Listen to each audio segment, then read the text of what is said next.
Hello, everyone, and welcome to Economics and You. I am your host, Mr. Samuelson, and today we are looking at unemployment and inflation. Now, the government uses both monetary and fiscal policies to stabilize our economy. We have talked in previous lessons about monetary policies. We're going to dabble in fiscal policies a little bit today and tie it all together. The key data point when addressing either of these economic concerns is the national unemployment rate. That is, how many people are out of work. Now, this measurement looks at the civilian labor force, doesn't look at military, and it looks at those who are actively seeking a job. So if you're retired, or you're a student, or you are not interested in having a job, you're not included in the unemployment rate. You have to be actively seeking it. Now, there are in the United States four types of unemployment that we talk about when we are talking about the unemployment rate. The first is cyclical unemployment. And this is just the unemployment that follows the ups and downs of the business cycle. So as we know, there is the business cycle. The economy does well, goes into recession, hits a recovery, and builds again. When your economy falls from its peak and heads toward a recession, as we're seeing in the year 2020, you're going to have unemployment. Unemployment is going to tick up a fair amount. Now, another type of unemployment is structural. Structural unemployment is caused by new technology, new production methods, or changes in consumer taste. So if we've got a situation where a new production technique requires less labor to do it. That is, you can have one person running a machine to do the work that 10 people used to do without that machine. Then we now have 9 unemployed people. And this is structural. It's not good or bad. It's just what happens as the economy changes and evolves. Then we have seasonal unemployment. Seasonal unemployment is caused by changes in the weather. If you work as a lifeguard, you may be seasonally unemployed for 3 seasons of the year because outdoor pools are only open in the summer.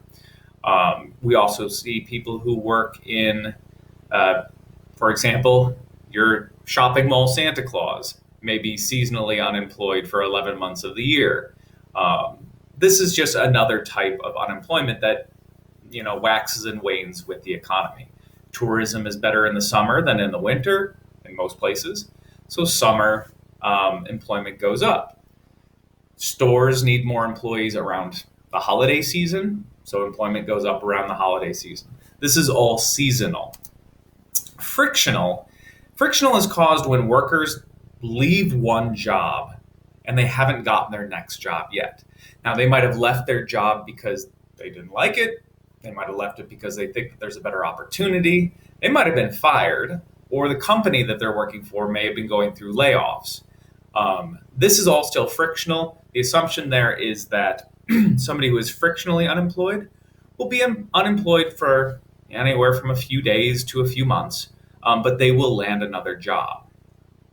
Frictional unemployment is not seen as a negative thing. Most of the time it's seen as a positive thing as people are moving from one job to another, and hopefully stepping up and getting a better job.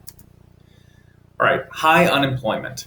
High unemployment is usually a sign that the economy is not doing well. It's one of those warning markers that we look for. It represents an inefficiency in the use of human resources. So if we have, 15 million unemployed people in the United States, that's 15 million people who want to produce, who want to help our economy do better, and yet they aren't able to. Maintaining a low unemployment rate then becomes a major goal in stabilizing the economy, whether we're doing it through monetary policy or fiscal policy. So what is full employment? Full employment, we're assumed to be at full employment when unemployment rate is below 5%. 5% itself is not seen as bad. We want to be below 5%, and that's the real target when talking about unemployment. Now, in the United States, in 2019, a particularly good year for the economy, our unemployment rate was down at 3.5%. That's an extremely low unemployment rate. a sign that the economy was doing pretty well. In early 2020, as the recession caused by the coronavirus is settling in, the unemployment rate hit about 15%. This is a projection. It's not calculated yet because as I sit here, it's early May in 2020, and it takes a while to get exact numbers. But over time, we do get exact numbers. So for comparison's sake, we do know that the highest unemployment rate in U.S. history was 24.9% in 1934, which was one of the worst years of the Great Depression. All right, inflation. Inflation is the second problem that our government seeks to control, and they control it with monetary and or fiscal policy. Now, low predictable inflation is a good thing. Okay, you don't want to have negative inflation. Deflation is a disaster. And you don't want to have 0 to 1% because people worry that it might go into deflation. So economists and policymakers really set it about 2 to 3% as a good inflation rate. You can go as high as 4% and be okay, but we really don't want to go above 4%. Above 4%, it means that the money that you have in the bank is losing value. So Americans become less likely to save, and it becomes harder and harder to make big money purchases later in life because you can't save money. So there are two types of inflation that we'll talk about. One type is called demand pull inflation. This is caused by excessive consumer or business demand. So demand is increasing in the economy. If you look over here at our chart, you should recognize these by now. Here we have aggregate supply and our aggregate demand. And if demand increases, we move that curve to the right and we get our new equilibrium. That new equilibrium is a higher price, hence inflation. Demand is increased, inflation is increased. A lot of different things can increase demand. We're not looking at which factor increased it. We're just recognizing that something has pushed demand up and that has pushed prices up.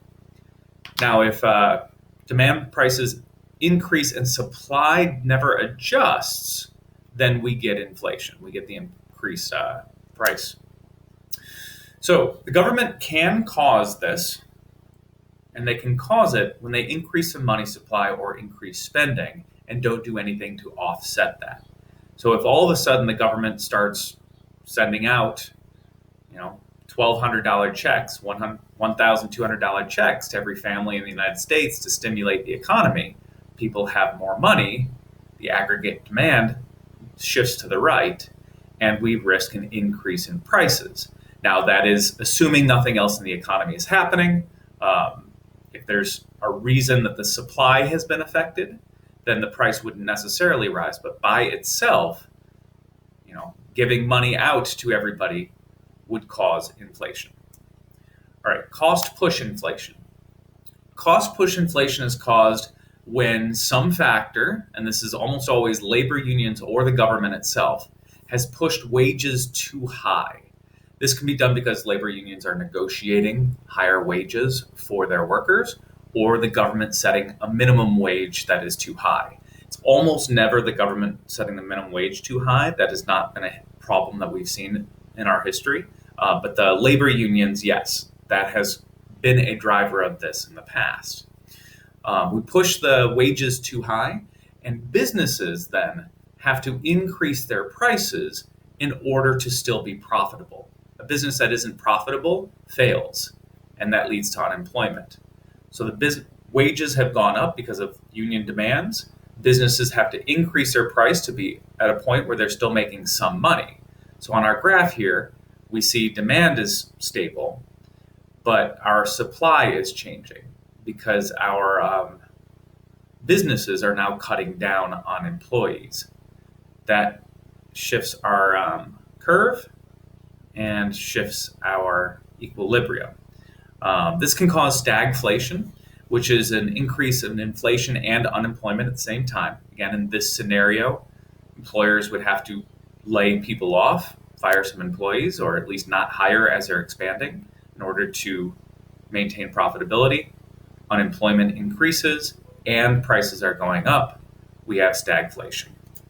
Stagflation is extremely bad for an economy. We want to avoid that at all costs. Fortunately, we in the United States have not had a problem with stagflation since the 1970s. All right, that was it for today. I do hope you enjoyed this and that you learned a thing or two. I'll see you next time, and farewell.